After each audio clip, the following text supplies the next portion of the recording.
ចឹងសួស្តីកូនទាំងអស់គ្នាថ្ងៃនេះយើងមកកែសៀវភៅកិច្ចការផ្ទះថ្នាក់ទី3មេរៀនទី10ធរណីមាត្រអញ្ចឹងយើងចាប់ផ្ដើមធ្វើទាំងអស់គ្នាចាប់ផ្ដើមពីលំហាត់ទី1ចូលគូសរង្វង់លើអក្សរណាដែលជារូបត្រីកោណអញ្ចឹងយើងមើលទាំងអស់គ្នារូបត្រីកោណគឺជារូបបែបម៉េចអញ្ចឹងរូបទី1គឺជារូបអីគេមានជ្រុងស្មើគ្នា4គឺជារូបការ៉េអញ្ចឹងមិនមែនជារូបត្រីកោណទេរូបខគឺជារូបរង្វង់ហើយរូបកគឺជារូបត្រីកោណដែលយើងចង់បានដោយសាររូបត្រីកោណគឺជាធរណីមាត្រដែលមានជ្រុង3អញ្ចឹងយើងគូសរង្វង់លើរូបកអូខេយើងតទៅលំហាត់ទី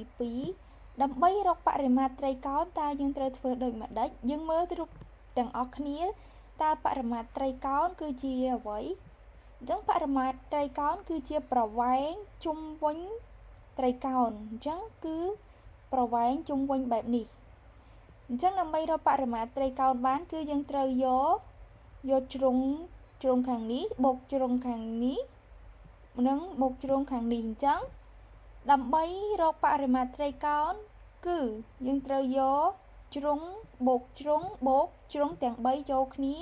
អញ្ចឹងយើងបានបរិមាត្រត្រីកោណអញ្ចឹងចម្លើយដែលត្រឹមត្រូវគឺចម្លើយក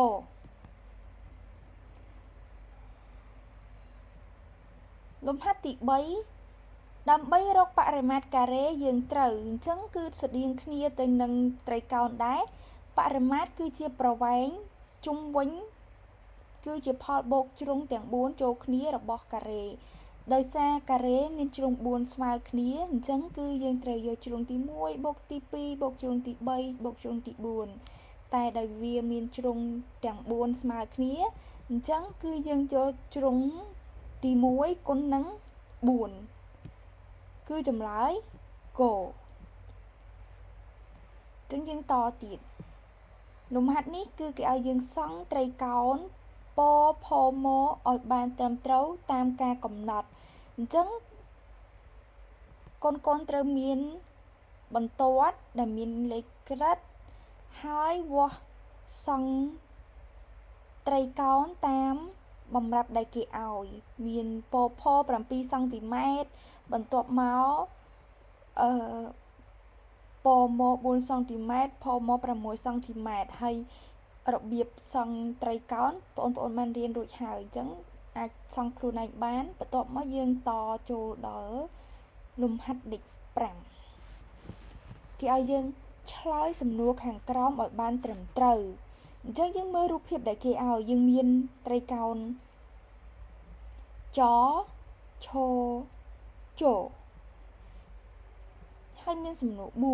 4សំណួរទី1តើអង្កត់ណាជាបាតនៃត្រីកោណអញ្ចឹងពាក្យថាបាតគឺនៅខាងក្រោមតើអង្កត់ណាជាបាតនៃត្រីកោណអញ្ចឹងយើងមើលតាមរូបភាពរបស់យើងបាតនៃត្រីកោណគឺឈ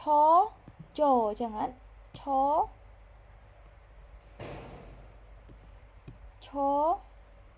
ជបន្ទាប់មកទៀតតើអង្កត់ណាជាកម្ពស់នៃត្រីកោណពាក្យថាកម្ពស់គឺយើងវាស់ពីបាតរហូតដល់កំពូលអញ្ចឹងអង្កត់ដែលជាបាតនៃត្រីកោណគឺឈនិងឈច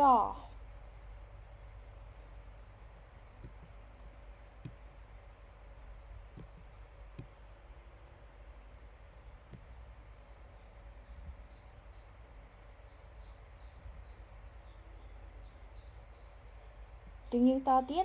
តើចំណុចណានៃតើចំណុចចជាចំណុចអ្វីនៃត្រីកោណអញ្ចឹងចំណុចចគឺជាចំណុចអ្វីចំណុចចគឺជាចំណុចគេហៅថាអីកំពូលអញ្ចឹងអត់ដោយសារវានៅខាងលើគេផុតបន្ទាប់ទៀតតើជ្រុងណាខ្លះជាជ្រុងនៃត្រីកោណអញ្ចឹងត្រីកោណមួយគឺមានជ្រុងចំនួន3អញ្ចឹងយើងមើលយើងមានជ្រុងចឈជនិង ចជអញ្ចឹងត្រីកោណមានជ្រុង3គឺមានជ្រុងចឈ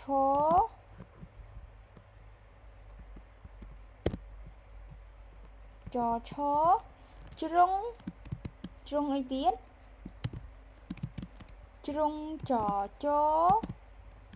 និងជ្រុងឈជអញ្ចឹងត្រីកោណយើងគឺមានជ្រុង3តោះអញ្ចឹងយើងតទៅលំហាត់បន្ទាប់លំហាត់ទី6លំហាត់ទី6គេឲ្យយើងសរសេរលំដាប់នៃការសង់ត្រីកោណដល់ថដឲ្យបានត្រឹមត្រូវអញ្ចឹងដើម្បីសរសេរត្រីធ្វើត្រីកោណមួយសង់ត្រីកោណមួយគឺយើងមានលំដាប់ពី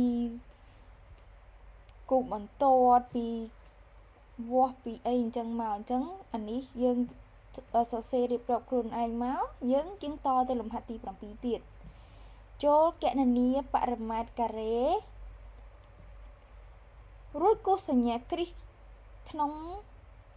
ប្រអប់ដែលជាចម្លើយត្រឹមត្រូវអញ្ចឹងយើងមើលបរិមាត្រការ៉េដើម្បីរកបរិមាត្រការ៉េគឺយើងត្រូវយកជ្រុងគុណនឹង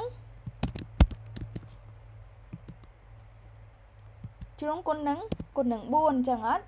អញ្ចឹងដោយជ្រុងរបស់យើងជ្រុងការ៉េរបស់យើងគេឲ្យមក15សង់ទីម៉ែត្រហើយ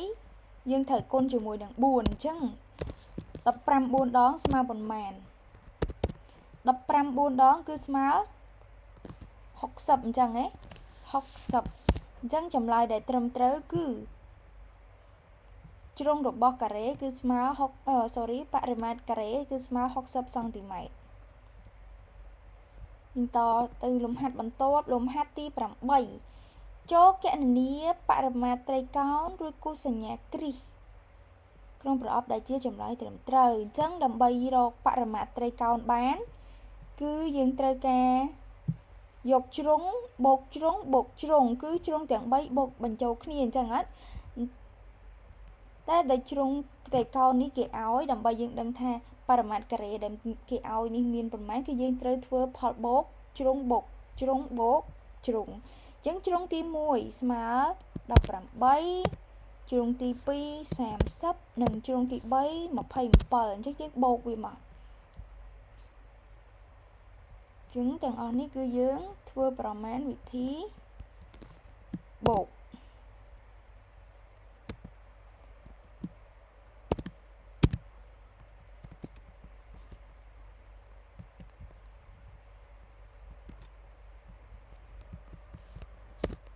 ចាំបន្តិចយើងដាក់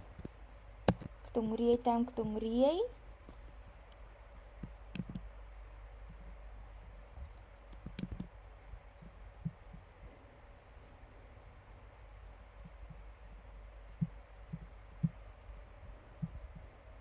សូមអធិស្ឋានសូមម្ដងទៀត18